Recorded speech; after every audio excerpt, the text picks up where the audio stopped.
அவர் யாரையும் சந்திக்கவும் மாட்டாரு. என்ன பொறுத்தவரை கேட்டீங்கன்னா யாரையும் சந்திச்சு பெரிய அரசியல் இதுக்கா போல அவர். ஆனா அதே நேரத்துல இந்த 3வது காலகட்டம் எப்ப தமிழ்நாடுல இருந்து ஆரம்பிக்கிறாரோ ஒண்ணு புரிஞ்சுக்க வேண்டியது என்னன்னா, குறிப்பிட்டதா சொல்ல போல வரப்போற அடுத்த 2 ஆண்டு காலம் தமிழ்நாட்டில் மீண்டும் மீண்டும் வருவார். மீண்டும் மீண்டும் தமிழ்நாட்டில் பாஜக எப்படி வளர்ச்சி அடைய வேண்டும், மக்களுக்கு எப்படி சேவை செய்ய வேண்டும், மக்கள் இருதயத்தில் இடத்தை எப்படி பிடிக்க வேண்டும், இதெல்லாம் பெரிய திட்டத்தோட அவர் இறங்க போறார். இந்த தடவை ஸ்டாலின் ராகுல் காந்தியை பிரதமர் ஆக்கணும்னு கூட சொல்லல, ஒரு தடவை கூட சொல்லல. வட இந்தியாவில் அவங்க பிரச்சாரத்திலையும் கூட கலந்துக்கல. தமிழ்நாட்டில் அமோக டிஎம்கே முன்னணி வெற்றி பெறும் அதை சொல்லிட்டு விட்டாங்க. அதனால பாருங்க இந்த சந்தேகம் காங்கிரஸ்லயும் வர ஆரம்பிச்சு. ஓஹோ, டிஎம்கே புதுசா ஏதாவது யோசிப்பாங்களோ. இப்ப பாருங்க எது இனிமே அடுத்த 2 ஆண்டு காலம் இருக்குது ஆட்சி, தமிழ்நாடு டிஎம்கே ஆட்சி. இனிமே நம்ம இந்த மாதிரி பிச்சை வாங்கிட்டு அலையன்ஸ் தேவையில்லை, நம்மளே கொஞ்சம் பண்ணி நம்ம தலைமையில் அலையன்ஸ் வரக்கூடாது. இது ஏன் சொல்றாரு? பிஜேபி காங்கிரஸோட புது கட்சி தமிழ்நாடு பொறுத்த மட்டும் அவங்க இதுல ஒரு தலைமையில ஒரு அலையன்ஸ் வந்துருச்சு. அதனால சீமான் இப்ப பிஜேபி எதிர்த்து பேச வேண்டிய ஒரு காலகட்டம் இல்லை. ஏன்னா பாருங்க தென் மாவட்டம் அங்கெல்லாம் அவர் அவருக்கு இருக்கிற ஏரியாஸ் அவரோட பாக்கெட் எங்க இன்ஃபுளுன்ஸ் இருக்குன்னு நினைக்கிறாரோ அங்கெல்லாம் அவர் பிஜேபிக்கு சப்போர்ட் கொடுக்க முடியாது. பிஜேபி எதிர்த்து தான். என்ன கேட்டீங்கன்னா ஒரு 10 சீட்டு குறையும், 30, 31, 32 தான் வரும். ஆனா அவங்க கான்பிடென்டா இருக்காங்க 35 வரும் போகணும்னு சொல்றாங்க. ஆனா கட்டாயமா சீட்டு குறைய போகுது. இப்ப வேலூர்ல எல்லாரும் சண்முகம் பேர் தானே சொல்றாங்க. குறைந்த பிறகு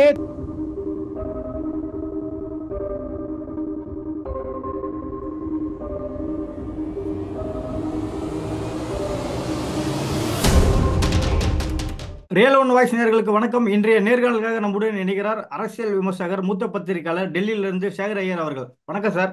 வணக்கம் ஹரியரன். வணக்கம். அது இப்போ பிரதமர் மோடி அவர்கள் 2 நாள் பயணமாக சென்னைக்கு மறுபடியும் நீங்க சொன்ன மாதிரி கன்னியாகுமரி தான் வராரு. இங்க இங்க தமிழ்நாட்டில் இருக்கக்கூடிய பிரதான கட்சிகள் திமுகவிடம், எதிர்கட்சியாக அதிமுகவிடம், இந்த முக்கிய தலைவர்கள் யாராவது பிரதமர் சந்திக்க ஏதாவது திட்டம் ஏதாவது இருக்கா சார்? இல்ல, ஒண்ணும் இருக்காதுங்க. ஏன்னா அவர் யாரையும் சந்திக்க மாட்டாரு. இந்த மாதிரி வரும்போது ஒரு ட்ரிப்பில் ஈவினிங் அங்கே கன்னியாகுமரியில் அந்த விவேகானந்தா மெமோரியலுக்கு போயிடுவார். அங்கே போயிட்டு தியானத்தில் இறங்கிடுவார். ஏன்னா 30ஆம் தேதி, அடுத்த 31ஆம் தேதி முழுக்க, அப்புறம் 1ஆம் தேதி தான் கிளம்புறார். இந்த கடைக்கு 2 இரவு 1 நாள். அவர் பாருங்க சுவாமி விவேகானந்தாவோட ஒரு பெரிய ஃபாலோயர். அவர் விவேகானந்தாவோட பூர்வாசிர பேரும் நரேந்திரா, இவர் பேரும் நரேந்திர மோடி.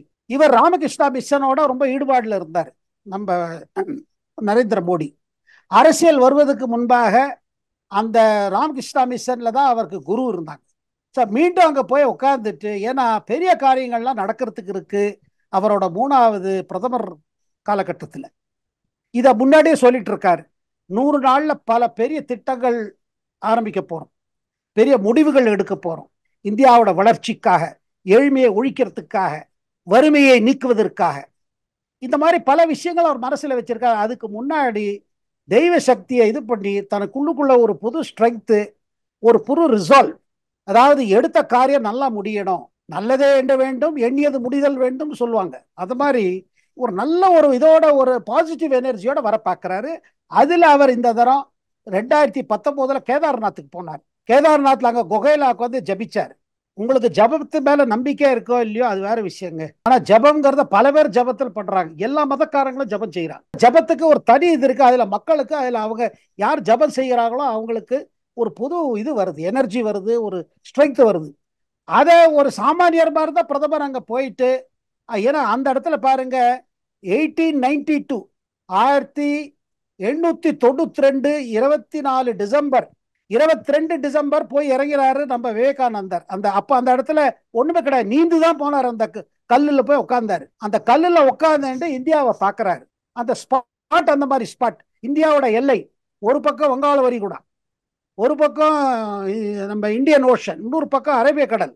அதை உட்கார்ந்துட்டு இந்தியாவை பார்த்து நம்ம மூலமா நல்ல காரியங்கள் நடக்கணும், இந்த 3வது இது பல விஷயங்களை நம்ம பண்ணியானோம், ஒரு ரெசல்யூஷனோட ஒரு ஸ்ட்ரென்த்தோட அங்கேருந்து அதை முடிச்சுட்டு திரும்பி தில்லி வந்துருவார். இதுதான் அவர் எடுத்திருக்க முடிவு. இதுல எந்த விதமான அரசியல் இருக்காது. அவர் யாரையும் சந்திக்கவும் மாட்டாரு. என்னை பொறுத்தவரை கேட்டீங்கன்னா யாரையும் சந்திச்சு பெரிய அரசியல் இதுக்கா போல அவர். ஆனா அதே நேரத்துல இந்த 3வது காலகட்டம் எப்ப தமிழ்நாடுல இருந்து ஆரம்பிக்கிறாரோ ஒண்ணு புரிஞ்சுக்க வேண்டியது என்னன்னா, தமிழ்நாடு அவர் மனசுல எப்போது இருக்குது. அதனால வரப்போற 5 ஆண்டு காலம், குறிப்பிட்டதா சொல்ல போனா வரப்போற அடுத்த 2 ஆண்டு காலம் தமிழ்நாட்டில் மீண்டும் மீண்டும் வருவார். மீண்டும் மீண்டும் தமிழ்நாட்டில் பாஜக எப்படி வளர்ச்சி அடைய வேண்டும், மக்களுக்கு எப்படி சேவை செய்ய வேண்டும், மக்கள் இருதயத்தில் இடத்தை எப்படி பிடிக்க வேண்டும், இதெல்லாம் பெரிய திட்டத்தோட அவர் இறங்க போறார். இதுல எந்த விதமான சந்தேகம் கிடையாது. ஜூன் 4க்கு பிறகு பாஜக மீண்டும் ஆட்சி அமைத்தால் இங்க இந்திய கூட்டணியிலிருந்து எந்தெந்த கட்சிகள் பிஜேபியோட அலையன்ஸ் வைக்க வாய்ப்பு இருக்கு சார்? இல்லைங்க, அலையன்ஸ் வைக்கிறதுக்கு முன்னாடி இப்போ உண்மையாக டிஎம்கேக்குள்ள என்ன யோசிச்சுட்டு இருக்காங்க? அவங்களுக்கு எல்லாருக்கும் தெரியும் காங்கிரஸ் வரப்போறது இல்லை. காங்கிரஸ் ஒரு மண் குறைன்னு நல்லா தெரியுங்க, அவங்களுக்கு எல்லாருக்கும் தெரியும். ஆனா வெளியில சொல்லிட்டே இருப்பாங்க கடைசி வரையில். இந்த தடவை ஸ்டாலின் ராகுல் காந்தியை பிரதமர் ஆக்கணும்னு கூட சொல்லல, ஒரு தரம் கூட சொல்லல. வட இந்தியாவில் அவங்க பிரச்சாரத்திலையும் கூட கலந்துக்கல. தமிழ்நாட்டில் அமோக டிஎம்கே முன்னணி வெற்றி பெறும் அதை சொல்லிட்டு விட்டாங்க. அதனால பாருங்க, இந்த சந்தேகம் காங்கிரஸ்லயும் வர ஆரம்பிச்சிருக்கு. ஓஹோ, டிஎம்கே இனிமே புதுசா ஏதாவது யோசிப்பாங்களோ. இப்ப பாருங்க, எது இனிமே அடுத்த 2 ஆண்டு காலம் இருக்குது ஆட்சி, தமிழ்நாடு டிஎம்கே ஆட்சி. தொடர்ந்து பிரதமரை விமர்சித்துட்டே வந்தா, பிரதமருக்கு எதிர்த்து குரல் கொடுத்துட்டே இருந்தா ஒர்க்கிங் ரிலேஷன் எப்படி வரும் சென்ட்ரலுக்கும் ஸ்டேட் கவர்மெண்ட்டுக்கும்? இப்ப மமதாவோட நிலைமை என்ன இன்னைக்கு? எந்த ஃபண்டு வர மாட்டேங்கிறது, ஃபண்டு வர மாட்டேங்க, ஆடிட் ரிப்போர்ட் வந்திருக்கு, பணத்தை அடிச்சுட்டாங்க. என்ன இந்த டெரேகா பன்ரேகான்னு சொல்றாங்க பாருங்க, மகாத்மா காந்தி நேஷனல் ரூரல் பணத்தை அடிச்சுட்டாங்க. அந்த பணம் நீங்க அடிச்ச பிறகு ஆடிட் ரிப்போர்ட் அப்படி சொல்லித்தனா எப்படி சென்ட்ரல் கவர்மெண்ட் பணம் கொடுத்துட்டே இருப்பாங்க? அதை தான் பிரதமர் கேட்கிறாரு. நாங்க என்ன கொள்ளையடிக்க விட மாட்டோம், நீங்க கொள்ளையடிக்கிறீங்க, நீங்க யாருக்குமே பணம் கொடுத்த ரெக்கார்டே இல்லை. அதே ஃபால் ஒரே இதுக்கு நிறைய தரம் பணம் கொடுத்துருக்கீங்க, ஒரே நபருக்கு ஒர்க் நடந்த மாதிரி காமிச்சிருக்கீங்க, அது எல்லாமே ஃபேக்கு. அப்ப எதுக்கு இதெல்லாம் சொல்ல வரேன்னா, தொடர்ந்து தமிழ்நாட்டுக்கும் மத்திய அரசுக்கும் ஒரு நல்ல உறவு வேணும்னா நீங்க ஸ்டாலின் யோசிப்பார்ல. இப்ப ஸ்டாலின் பல திட்டங்கள் வச்சிருக்காரு. அதுல என்ன முதல்ல அரசியல் திட்டம் என்னது? அடுத்து தனக்கு பிறகு உதயநிதி ஸ்டாலின்ங்கிறத இப்ப அவர் அதுக்கு ரெடி பண்றாரு. ஏன்னா முன்னே டிசம்பர்லயே ஆக வேண்டியது லோக்சபா தேர்தல் பிறகு செய்யலாம்னு முடிவு பண்ணிட்டாங்க. அப்படி இருக்கும் பொழுது இப்ப சீக்கிரம் நீங்க பாப்பீங்க பல டெவலப்மெண்ட்ஸ் இருக்கும். நம்ம கேள்விப்படுது ஏன்னா திருப்பி ஆகஸ்ட் வெளிநாடு பயணம் இருக்குது, ஸ்டாலின் போறாரு சொல்றாங்க. அதில் தன்னோட உடல் சிகிச்சைக்கா இல்லை தன்னோட ட்ரீட்மெண்ட்டுக்கா இல்லை டெஸ்ட் ஏதாவது பண்ணுவாரா, கன்சல்டேஷன், அது வேற விஷயம், அது தெரியாது நமக்கு டீட்டெயில். ஆனா கட்டாயமாக இப்ப நேரம் அடுத்த 2 ஆண்டு காலத்தில் உதயநிதி ஸ்டாலின் ரெடி பண்ணணும். அவர் துணை முதல்வராக ஒரு பதவி நியமனம் கொடுத்துட்டு அவருக்கு பல சார்ஜை கொடுத்துட்டு அவர் கிளம்பிடுவாரு. இப்ப பல இதெல்லாம் ஆகும்போது உங்களுக்கு கட்டாயமாக பிரதமர் மோடியோட புது உறவு தேவை. நீங்க அரசியலா எதிர்த்துட்டு இருங்க, ஆனா உறவு முடிக்க கூடாது இல்ல. அதனால நீங்க என்ன பார்ப்பீங்க, இப்ப இத்தனை நாள் 5 வருஷம் 10 வருஷம் நம்ம என்ன சாதிச்சோம்? எதிர்கட்சியாக இருந்து காங்கிரஸோட உள்ள வந்தோம், வெளிநடப்பு செய்தோம், இதான் பண்ணோம், காங்கிரஸ் டவுன். ஸோ இதெல்லாம் பாத்தீங்கன்னா அதனால தான் நீங்க காங்கிரஸ்ல என்ன பாக்குறீங்க, காங்கிரஸ்ல அந்த குரல் எழுப்பிடுச்சு. தொடர்ந்து இந்த அலையன்ஸ்ல இருக்குதா, இல்ல நாமே கொஞ்சம் நம்மள ஸ்ட்ரெங்தன் பண்ணிட்டாதான் நம்ம இது பண்ணுவாங்க. இப்ப தமிழ்நாடு காங்கிரஸ் தலைவர் என்ன சொல்றாரு, இனிமே நம்ம இந்த மாதிரி பிச்சை வாங்கிட்டு அலையன்ஸ் தேவையில்லை, நம்மளே கொஞ்சம் பண்ணி நம்ம தலைமையில் அலையன்ஸ் வரக்கூடாது. இது ஏன் சொல்றாரு? பிஜேபி காங்கிரஸோட புது கட்சி தமிழ்நாடு பொறுத்த மட்டும். அவங்க இதுல ஒரு தலைமையில ஒரு அலையன்ஸ் வந்துருச்சு, போட்டிட்டு இருக்காங்க, கான்பிடன்ஸோட இருக்காங்க. இங்க நம்ம என்ன பண்ணோம், கொடுத்த சீட்டை வாங்கிட்டோம், அதுக்கு மேல ஏதோ பேரம் பண்ண பார்த்தா அதுக்கெல்லாம் இடமே இல்லாம போச்சு. அதனால கட்டாயமாக ஜூன் 4 பிறகு அரசியல் மாற்றங்கள் அகில இந்தியாவில் அளவிலும் இருக்கும், தமிழ்நாடுல பொறுத்து மட்டும் இருக்கும். பாஜக அமைச்சரவையில் திமுக இடம்பெற வாய்ப்பு இருக்கா?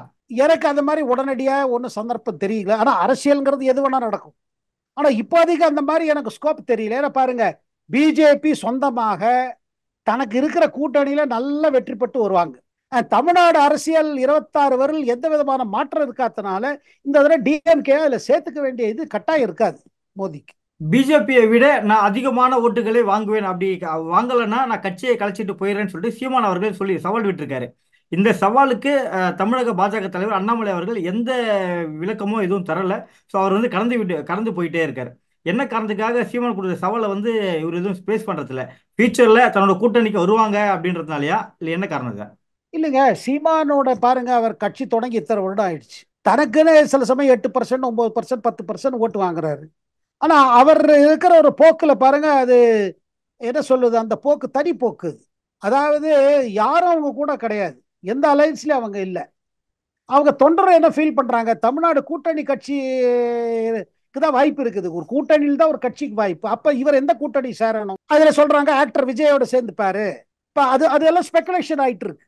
ஏன்னா கூட்டணி இல்லாம ஆக்டர் விஜயா இருக்கட்டும் யாரா இருந்தாலும் தனியா ஒன்றும் சாதிக்க முடியாது. ஏன்னா தமிழ்நாடு அரசியல் நிலைமை அந்த மாதிரி இருக்குது. அதனால சீமான் வந்து இப்ப பிஜேபி எதிர்த்து பேச வேண்டிய ஒரு காலகட்டம் அங்க. ஏன்னா பாருங்க, தென் மாவட்டம் அங்கெல்லாம் அவர் வந்து அவருக்கு இருக்கிற ஏரியாஸ், அவரோட எது அவரோட பாக்கெட் எங்க இன்ஃப்ளூயன்ஸ் இருக்குன்னு நினைக்கிறாரோ அங்கெல்லாம் அவர் பிஜேபிக்கு சப்போர்ட் கொடுக்க முடியாது. பிஜேபி எதிர்த்து தான் ஆகணும். அது ஒரு கட்டாயம் இருக்குது. உள்ள என்ன வேணா நினைக்கலாம் அவரு. ஆனா நீங்க ஒண்ணு பாப்பீங்க, சீமான் ஒன்றும் பெரிய அளவில் பிரதமர் மோடியை ரொம்ப இது பண்ணிடுறது கிடையாது, தாக்கிறது கிடையாது. அதுவும் இங்க குறிப்பிடத்தக்கது. சார் தமிழ்நாட்டை பொறுத்த வரைக்கும் திமுக எத்தனை தொகுதிகளை இங்க நழுவ விட வாய்ப்பு இருக்கு சார்? இல்லைங்க, கட்டாயமாக 2019 கிடைத்த இது கிடைக்காதுங்க, ரிசல்ட் வராது. சீட்டு குறைய போகுது. இதுல எவ்வளவு குறைய போகுது, அந்த கூட்டணிக்கே எவ்வளவு குறைய போகுது பாருங்க. போன தரம் 39 கிடைச்சது 40ல இருந்து, அதாவது தமிழ்நாடு பிளஸ் புதுச்சேரி. இந்த தரம் அந்த 39 கிடைக்குமா? என்ன கேட்டீங்கன்னா ஒரு 10 சீட்டு குறையும். 30, 31, 32 தான் வரும். ஆனா அவங்க கான்பிடென்டா இருக்காங்க, 35 வரும் போகும்னு சொல்றாங்க. ஆனா கட்டாயமா சீட்டு குறைய போகுது. குறைந்த பிறகு திமுகவிலையும் ஒரு ஒரு இது இருக்குதும், என்ன சொல்லுது, அவங்களும் யோசிக்க ஆரம்பிப்பாங்க. நம்ம கூட்டணியில நமக்கு எந்த கூட்டணி கட்சி நமக்கு பிளஸ், எந்த கூட்டணி கட்சி நமக்கு மைனஸ். கூட்டணி இருக்கிற கட்சிகளும் யோசிப்பாங்க. இந்த அடுத்த 2 ஆண்டு காலம் இந்த சட்டசபை தேர்தலில் இவங்க திமுக கூட இருந்தானா அவங்களுக்கு இருக்கிற ஆன்டி இன்கம்பன்சி நம்ம மேல ஈசிக்குமே. அப்ப அதிமுக எப்படி அந்த பக்கம் போலாமா, இல்ல பிஜேபி ஏதாவது இருந்தா அந்த பக்கம் போலாமா, இதெல்லாம் யோசிப்பாங்க எல்லாரும். பாருங்க, கட்சிகளுக்கு பெரும்பாலும் எந்த கொள்கையும் கிடையாது. கொள்கை பேர்ல அரசியல், ஆனா அந்த அரசியலுக்கு கொள்கை ஒரு கவர். ஏன்னா அல்டிமேட்லி நீங்க தனியா இருந்து என்ன பண்ணுவீங்க? அப்புறம் இதனால பாருங்க, அதிமுக என்ன ஆகுது அதையும் பார்க்கணும்.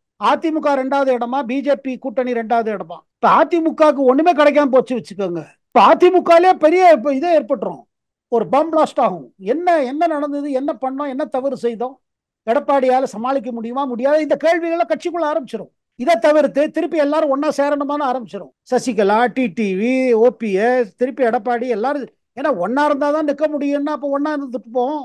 இங்க அரசியல்ல பர்மனன்ட் எனிமிஸே கிடையாது, ஒன்லி பர்மனன்ட் இன்ட்ரெஸ்ட். சார் திமுக முக்கிய புள்ளிகள் நிற்கக்கூடிய இந்த தொகுதிகள் அதெல்லாம் கைப்பற்ற வாய்ப்பு இருக்கா, இல்ல அதெல்லாம் மிஸ் ஆக வாய்ப்பு இருக்கா சார்? ஆராசா தொகுதியாக இருக்கட்டும், கனிமொழி தொகுதியாக இருக்கட்டும், வேலூர்ல துரைமுருகன் பையனோட தொகுதியாக இருக்கட்டும், இதெல்லாம் வெற்றி பெற வாய்ப்பு இருக்கா, இல்ல லாஸ் ஆக வாய்ப்பு இருக்கா சார்? இல்ல, இதெல்லாம் கொஞ்சம் கடுமையான போட்டிங்க. இங்க பாருங்க, நீங்க சொல்ற தொகுதி எல்லாமே கடுமையான போட்டி. இப்ப வேலூர்ல எல்லாரும் சண்முகம் பேர் தானே சொல்றாங்க, நல்லா போட்டிட்டு இருக்காருன்னு தான் சொல்றாங்க. அதனால பாருங்க, இதெல்லாமே டஃப் ஃபைட். தேர்தல்ங்கிறதுங்க, எல்லா தேர்தலுமே நீங்க பாத்தீங்கன்னா இப்பெல்லாம் வர வர டஃபா தான் ஆயிட்டு போறது. மக்கள் என்ன யோசிக்கிறாங்க வெளியில சொல்வது இல்லை. இடம் எவ்வளவு கொடுத்தாலும் வாங்கிட்டு அவங்க செய்ய வேண்டிய இடத்துல, போட வேண்டிய இடத்துல தான் ஓட்டு போடுறாங்க. அதுவும் இருக்குது. அதனால்தான் எல்லா இடத்துலயும் ஒரு டவுட் வந்துருச்சு. ஆனா வெளியில டிஎம்கே காங்கிரஸுக்கு சொல்லியிருக்கிறதுனா நாங்க நல்ல பட போறது நம்ம கூட்டணி. ஆனா டிஎம்கே கூட்டணி ஒண்டி நல்லா பண்ணி என்ன ஆக போகுது இந்த பாராளுமன்ற தேர்தல்? சார் இது டஃப்புக்கு என்ன காரணமா நீங்க நினைக்கிறீங்க சார்? அதாவது அரசு எப்படி செயல்பட்டு இருக்கு, அதாவது இது பாராளுமன்ற தேர்தலா இருந்தாலும் இப்போ தமிழ்நாடு அரசு எப்படி செயல்பட்டு இருக்குன்னு ஒரு இது வருது. அதுல மக்கள் சில காரணத்துக்கு அதிருப்தியாகவும் இருக்காங்க, சில விஷயத்துல ஓகேங்கிறாங்க, சில விஷயத்துல சரியே பண்ணல. அதை தவிர்த்து யார் கேண்டிடேட்டை போட்டாங்க அது வேற ஒரு விஷயம் வருது. அப்புறம் யார் இருந்து சப்போஸ் சிட்டிங்கா இருந்தவங்க என்ன செஞ்சாங்க, ஏதாவது செஞ்சாங்களா, செய்யலையா, அப்படி சொல்றாங்க. நடப்பு அரசியல் குறித்து பல்வேறு கருத்துக்களை பொறுத்தவரைக்கும் மிக்க நன்றி சார். வணக்கம்.